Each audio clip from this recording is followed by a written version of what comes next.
certas, mas isto numa altura em que vimos passar o Citroën AX GT de Fábio de Sousa.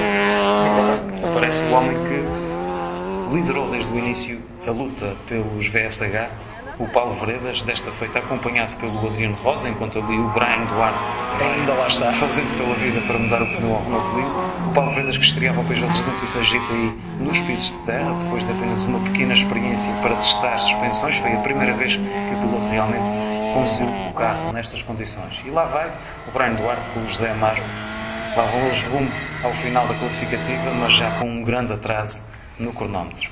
E eu permitia-me chamar agora a atenção das pessoas que estão a ver este pequeno resumo do Rally de São Jorge para esta participação do Paulo Vilas aqui nesta primeira especial. Ele vai ter ali um pequeno deslize, mas do qual se vai sair perfeitamente bem. Estive quase, não foi desta, e o Citroën AX GTI a precisar apenas que lhe engatem a mudança respectiva para sair do palco. E o Paulo Vilas com isto perdeu algum tempo no que concerne à luta pelos VSH, mas o facto é que ele conseguiu quase repetir a graça que fez em termos absolutos no Rally da Graciosa. Em termos de classificação até o fez, referindo que ele foi numa manobra de recurso, acabou por arranjar este Citroën AX GTI para participar num rally em pisos de terra, quando o seu Citroën Saxo habitual é de facto um carro que está muito bem preparado, mas para correr no asfalto. Aqui Tomás Pires, o habitual navegador de Marco Veredas, ele que é já um homem com uma longa carreira e a ter aqui as dificuldades de conduzir um carro em pisos de terra com suspensões de asfalto e apenas com a pouca altura que os pneus de terra lhe podiam dar. Este foi um carro também cedido pela Olavo Esteves Competições para que Tomás Pires com o Tiago Silva engrossassem de algum modo e fizessem parte também desta festa. Eles têm sido, o Tomás Pires, que aliás tem sido um navegador de recurso para alguns outros pilotos. Recordem-se as participações já este ano, por exemplo, com o Fernando Menezes. E falámos há pouco dos homens da Graciosa, cá estão eles, a dupla número 33, o Nuno Silva com o Paulo Melo, mais um Renault Clio, e de facto o incrementar dos rallies na Ilha Branca a permitir que a quarta dupla em ação este ano viesse até a Ilha de São Jorge, onde fez uma estreia naturalmente calma. Afinal, mesmo para pilotos tarimbados, estes troços da Ilha de São Jorge eram difíceis, quanto mais para um jovem estreante. Aliás, os troços parece que mereceram fortes aplausos dos pilotos. E este é precisamente o representante local. O homem da casa, o Pereira, um Toyota Corolla DX, uma máquina, ao que sabemos, inédita em termos de desporto automóvel. Era mais um carro que estaríamos habituados a ver na década de 80, com uma família lá dentro, e aliás ele tinha ainda pormenores do familiar bem patentes, nomeadamente nas forras das portas, mas numa preparação já com alguns cuidados de segurança, inerentes a ser esta uma prova federada, e o Hélio Rosa a conseguir terminar a prova. E aqui o Filipe Moura, uma passagem em que o Starlet ainda vende saúde, e quando o Starlet vende saúde é espetáculo garantido, a passagem do Filipe Moura. Exatamente, e podemos dizer que se o Filipe Moura, o tripulante deste carro, que é já um clássico, estivesse integrado nos VSH, ele era o segundo classificado dos VSH ao fim de 2 provas de classificação. E foi, aliás, isso mesmo que ele fez aqui em Biscoitos Manadas, uma classificativa onde o piloto se deu muito bem e onde o Toyota realmente também suportou a altura. Aliás, no final da primeira das 2 provas especiais de classificação, vamos agora começar a ver as imagens da segunda prova, a passagem exatamente pela mesma classificativa, mas o Filipe Moura, no fim destas 2 passagens, era 10º da geral. Era fantástico. Enteia bem o ritmo que o piloto conseguiu imprimir ao carro. Aqui novamente o Cláudio Betancourt. Depois dele, o Tiago Valadão. Estamos exatamente na mesma zona da classificativa, aquela que teve mais afluência de público, era também a mais fácil de lá chegar. Aliás, os acessos eram todos muito simples para o público. E Tiago Azevedo, com Miguel Melo, aqui a darem sinal a João Borges de que de facto não estavam em São Jorge apenas para pontuar, queriam ganhar o rally. E 7 minutos 12,4 para Tiago Azevedo, enquanto João Borges perdeu aqui 6,4 segundos para o piloto de terceira. Fernando Menezes é que continuava de facto com um ritmo inacessível para os restantes de Fórmula 3. E Teófilo Pires ia fazendo pela vida ao nível das baixas cilindradas, até porque se Carlos Martins tinha já ficado pelo caminho, João Silva iria durar apenas os quilómetros que distavam deste ponto de captação de imagens até ao final da classificativa. Portanto, em termos da classe 5, se assim lhe podemos chamar, porque na taça de rallies não há classificação por classes, embora elas estejam atribuídas pelo regulamento, a verdade é que até 1400 centímetros cúbicos já só ficava o Teófilo Pires no pelotão dos homologantes. Na Fórmula 2, solitariamente, mas fazendo uma prova com muita cabecinha e de facto a testar o Renault Clio Ranhoti na terra, o que ainda assim fez mais de quilómetros em terra este ano com o Carlos Andrade do que no asfalto, enquanto Hermano Couto ia tentando fazer face às dificuldades da prova e tentando reduzir a diferença para Fernando Menezes. João Bosch, mesmo acelerando o ritmo e de notar que nesta segunda passagem, naturalmente, os pilotos tiraram alguns segundos ao tempo anterior, mas ele aqui, de facto, perdeu mais de 6 segundos para Tiago Azevedo e via-se assim relegado para a segunda posição da tabela. Malgrado a claque de apoio que tinha, e precisamente neste local estamos a ver algumas pessoas do Faial que estavam a apoiar João Bosch. E que esperavam também a passagem do Vanderlei Ferraz. Ele que vinha logo a seguir, este como de outra geração. Helder Pereira começava aqui já a sentir os problemas com o apoio da caixa de velocidades partido, o que fez com que o piloto tivesse que gerir muito bem a sua participação, pois interessavam nos pontos, mas de facto ele nunca se conseguiu chegar a Paulo Veredas, o que seria de facto impossível se os problemas mecânicos o estavam de facto a afetar como aconteceu. Esta é a última passagem que vamos ver de Hélio Cardoso, que viria a abandonar na classificativa seguinte. E depois dele novamente o Tiago Mourão.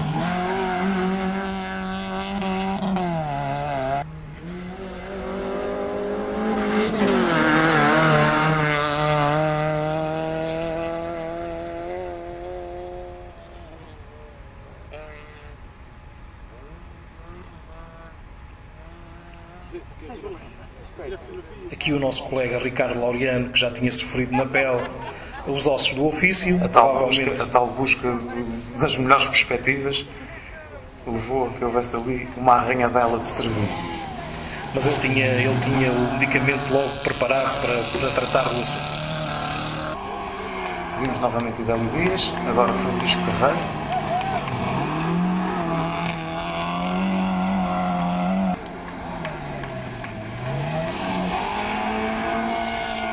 E aqui o Renault Clio do Brian Duarte, desta feita a passar em Colin, à frente do veterano Pedro Pereira. Uma vez mais, o Renault Clio de José Gabriel Silva e Fábio Sousa, ele que foi acompanhado pela Tatiana Andrade no Citroën AX GT. Mais uma prova do forte andamento do Paulo Veredas, aqui comentado em direto pelo seu irmão e pelo Fernando Soares. E o Paulo Vilas, agora com outros cuidados naturalmente, não perder os segundos da primeira passagem, para depois aferirmos nova passagem do Tomás Pires. Nuno Silva, o graciosense, com um Renault Clio que apresentava um look à Fiesta ST.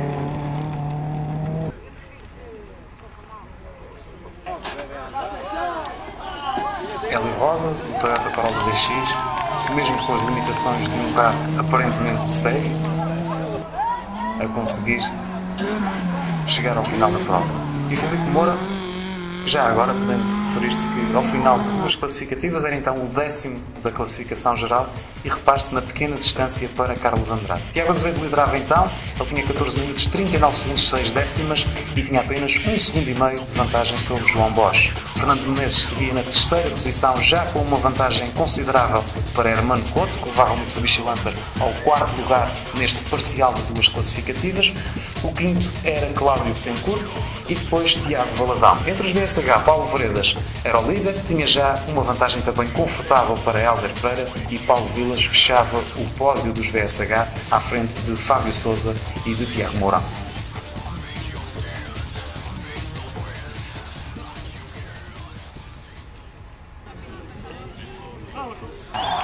E damos um salto para outra ponta de São Jorge. Não ainda nos Rosais, mas na Eira dos Ventos, o troço mais pequeno da prova. Já vimos passar o Cláudio Betancourt, aqui numa zona onde a grande dificuldade era de facto parar os carros depois daquela zona muito rápida em asfalto com alguns ressaltos.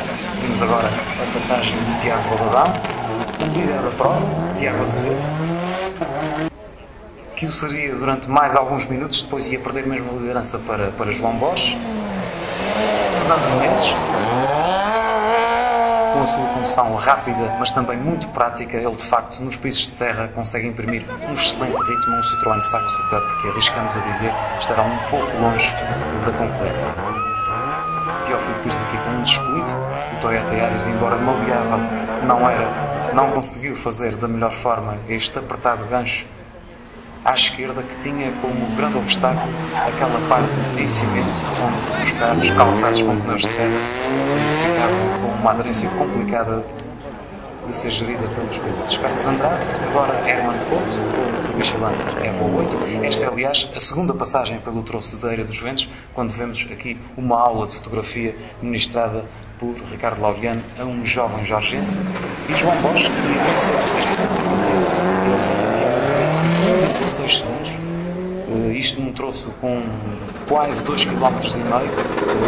Foi fácil verificarmos que o João Bosch se deu melhor com estes ares da Eira dos Ventos, porque ele conseguiu vencer as duas passagens sempre mais ou menos pela mesma diferença, rondando os 2 segundos, que permitiu de facto passar para a frente da tabela após a quarta especial, que é exatamente esta que estamos a ver imagens. João Bosch viria a realizar 18 minutos 28 segundos e 2 décimas, enquanto que Tiago Azevedo ficava a 2,2 segundos, isto quando íamos entrar para a ronda final com 2 passagens por ponta dos Rosais, 7 pontos.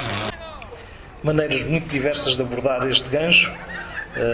Também as cambiantes do piso a não facilitarem a vida aos pilotos. Segundo eles mesmo, a grande dificuldade eram os ressaltos que antecediam este gancho e que faziam com que o carro nunca ficasse... São visíveis. Os carros nunca ficassem apontados da maneira ideal. Isto pelo menos para os mais rápidos. Para os mais lentos, a dificuldade era também talvez parar o carro após aquela zona de maior velocidade. Muito público, estes aqui num patamar mais alto e de facto a terem uma vista privilegiada sobre uma classificativa que era bastante rápida. Agora o José Miguel Silva a contornar o cimento. Novamente o Fábio Sousa com o Citroën AX. A fugir ligeiramente de frente, mas perfeitamente controlado. E de facto, quando vemos aqui uma pequena coroa em torno do pico, pode dizer-se que neste gancho foi cada cabeça a sua sentença, cada piloto tentou fazê-lo da melhor forma, o que nem sempre foi possível. Aqui o Paulo Veredas a perder alguns segundos que não o impediram naturalmente de conseguir amealhar vários de avanço em termos dos VSH.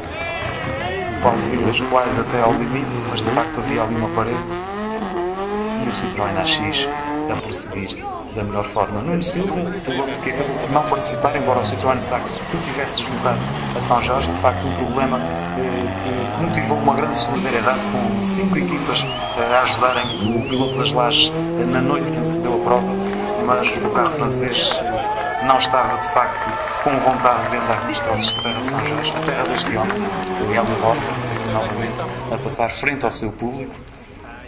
Os chapéus de palha a comprovarem o excelente fim de semana que se passou em São Jorge, e este sábado foi de facto muito bonito e com muito sol. João Borges na frente, 2,2 segundos de vantagem para Tiago Azevedo. Fernando Menezes era o terceiro, com uma vantagem confortabilíssima sobre Herman Couto. Cláudio Betancourt, o segundo da Fórmula 3 e quinto da geral, na frente de Tiago Valadão. Depois vinham Paulo Veredas já dos VSH, Vanderlei Ferraz, Carlos Andrade e também dos VSH, Hélder Pereira, a fechar o top 10 da geral. Entre as viaturas sem homologação, os dois primeiros já os referimos. Paulo Vilas vinha a fechar o pódio, depois seguiam-se-lhe Tiago Mourão, Fábio Sousa, Francisco Carreiro, José Gabriel Silva, o Graciosense, Hélio Rosa, Tomás Pires e Nuno Silva.